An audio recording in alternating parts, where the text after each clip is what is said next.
Welcome back to another Stormgate video. Today we're talking about the Vanguard units.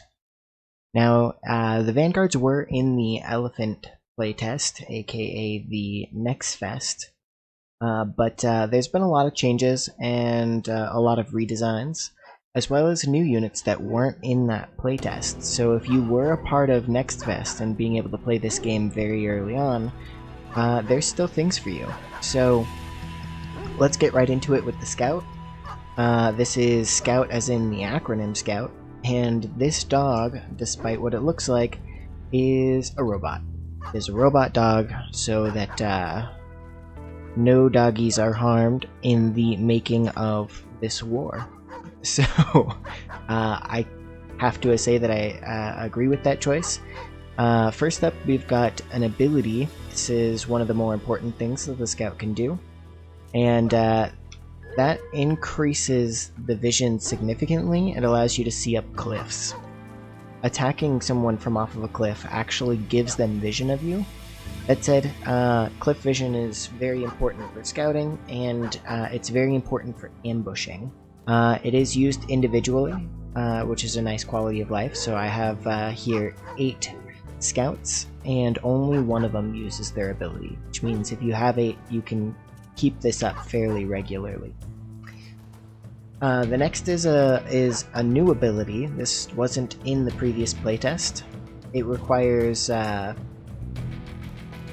upgrade, which actually I believe requires tier 3, which intercepts nearby enemy units, increasing the unit's movement speed for 25 seconds and dealing 15 plus 15 versus light damage on impact. So they've kind of got a dash slam. This unit can sense nearby enemies under the fog of war. So if I were to leave this, you can see that it marks the target here. So you'll be able to see it before then. And then if you're like, oh, what is that? You can get vision with Z, or you can go check it out manually. So scattering these throughout the map can give you a lot of information, which is key in RTS. And the other one is Verilium Claws, which increases its damage versus light. So its base damage is 8 with a 1.4 attack, so not particularly great, but an extra 16 damage versus light. That's way better than 8.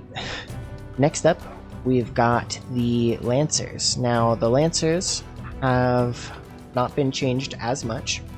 Fortified Impaler means that they do damage in a line. It's a very small line. You're not typically going to be getting a whole lot of splash damage with that, and it reduces incoming damage by 2. Fortified Impaler improves the Lancer's Fortified Impaler ability, reducing incoming damage by 4, making them even better about tanking small damage. Oh, something weird with the priority. They're completely ignoring the, that's good to know. Okay. That actually might even be a bug. So, one thing that you'll notice is that they're actually moving faster and attacking faster, specifically my damaged ones. This is the upgrade, Kinetic Redirection, which means that as they take damage, they actually increase their attack speed and movement speed. Medtechs can heal biological units, but they can actually use Nanoswarm to heal mechanical units as well. The mechanical healing is AoE, so if I were to put this near another unit, that unit would benefit from it, which makes this ability quite good. And it makes Medtechs essential for both biological armies and for mechanical-based armies. There's also the System Shock ability, which grants movement speed, and it also removes all deep. So it's quite a significant movement speed buff, and that cleanse means that if there's an effect slowing the units or anything like that, then it's going to be cleared right off. What can I do for you? The EXO has 2 abilities. The first is called Quick Draw Hustle, which gives them 25% movement speed for 2 seconds. And the second is Survival Protocol, which allows them to ignore a fatal instance of damage every 120 seconds. Also worth showing at the same time, the evac is a flying unit that can pick up other units and it can drop them. All flying units do have this rebase ability, which causes them to fly to the nearest hangar at a significant movement speed. So, you can see how fast that is compared to what it was doing, but you cannot micro the unit while that happens, so you have to be very intentional about using it. Sky Sprint Retrofit is just an upgrade that gives them a baseline movement speed increase. The Hedgehog. Its quill rockets mean that once those rockets are expended, their attack speed decreases, and then they recharge rapidly.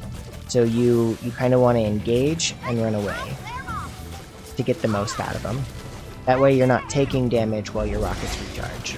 They can also siege up to get an anti-air attack, sonic rockets, which gives them weapon range increase. The damage from these anti-air rockets is quite good, but they become immobile when they do. My personal favorite, the Vulcan. The Vulcan does damage in a line, so you can see that even though I'm targeting this one, both of them are taking the damage. And that damage actually increases as the Gatlins spin up. Once upgraded, they have this dash ability that does damage and stuns. There is a new tier 3 upgrade, which means that after they dash, the charge up time is already increased. So it automatically upgrades the charge up time, meaning that you're doing max damage when you dash in and attack. This is a great improvement from what it was before, where the dash was only really good as an escape because you wanted to stay in that fight so long. Dashing would just end up getting you in danger. But now that it gives you max damage, it means that jumping into a fight might actually be worth it. Next up we have the Atlas tanks. These are very powerful units. Once upgraded, they do cause a burn effect on the ground.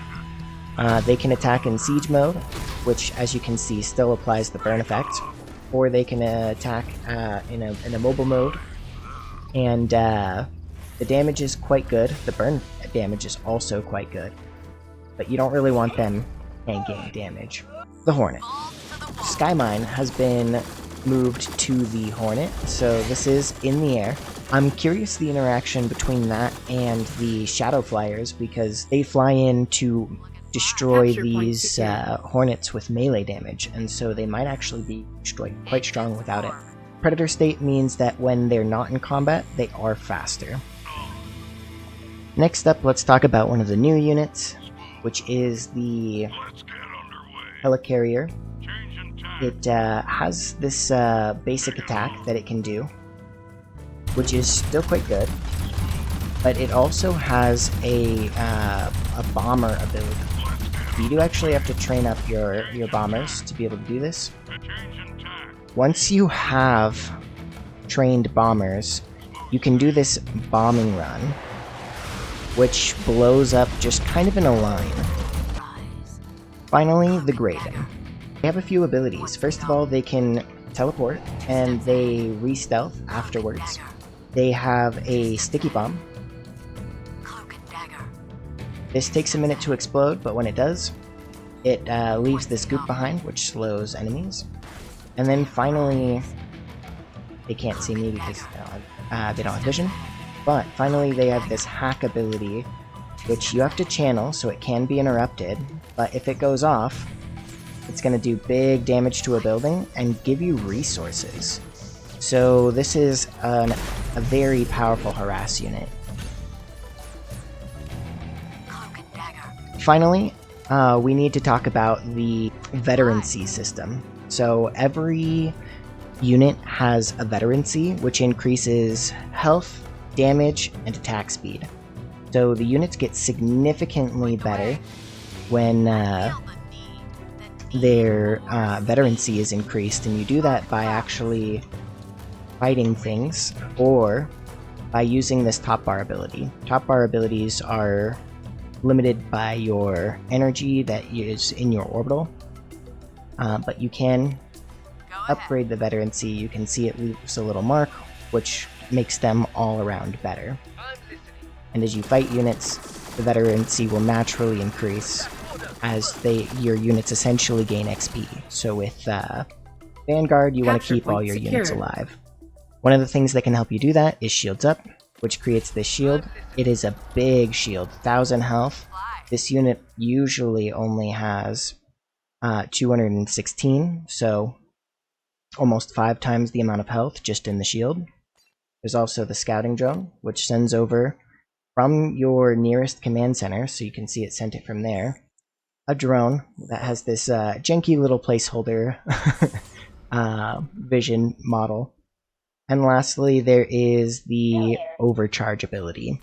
This can be upgraded, and what it does is it gives the Bobs extra tankiness, extra damage, and also they build a lot faster. So you can use this aggressively, or you can use this to build up your base. Either way, that is our Vanguard units, and we still have a couple of abilities on the way. Thank you so much for watching, and we'll see you next time.